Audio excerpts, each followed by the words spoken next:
बेवफा तेरा मासूम चेहरा भूल जाने के काबिल नहीं है। ও আমার আওয়াজটাও ভুলে গেছো? চিনতে পারছো না? আজকে তোমার বউয়ের সাথে দেখলাম তোমাকে, খুব ভালো আছো না? ওকে বিয়ে করে? দেখো, আমাদের ব্রেকআপ হয়ে গেছে, অনেকদিন হয়ে গেছে।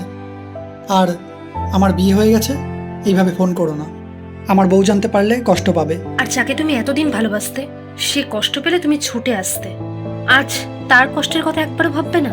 দেখো, এসব ইমোশনাল কথা বলে কোনো লাভ নেই। সেই সময় যখন তুমি ভাবোনি, এখন আর কিছু ভাবতে হবে না। এখন আমার ওয়াইফ আছে, আমি তাকে চিট করতে পারবো না। ও আচ্ছা, তুমি তোমার বউকে চিট করতে পারবে না, আর আমাকে চিট করে তুমি চলে গেছিলে? একবারও মানানোর চেষ্টা করোনি। তখন আমি তোমাকে চিট করিনি, তখন তুমি নিজেই বলেছিলে আমি তোমার সাথে চিট করছি, তুমি আমার সাথে থাকতে চাও না। মিথ্যেগুলো নিজের মতন সাজিয়ে নিয়েছিলে। আর আজকে তুমি নিজের ভুল বুঝতে পেরেছো, আর আজকে তুমি তোমার ভুল বুঝতে পারার জন্য আমি আমার ওয়াইফকে চিট করব, সেটা কখনোই হতে পারে না। আমি তোমাকে ছাড়া থাকতে পারছি না, মুভ অন করতে পারছি না, আর তুমি বিয়ে করে নিয়েছো। তার মানে তুমি আমাকে ছাড়ার কারণ খুঁজছিলে। ভালো কখনোই বাসনি। আমি তোমার এই ইমোশনের কোনো দাম দিতে পারবো না। প্লিজ আমাকে ভুলে যাও।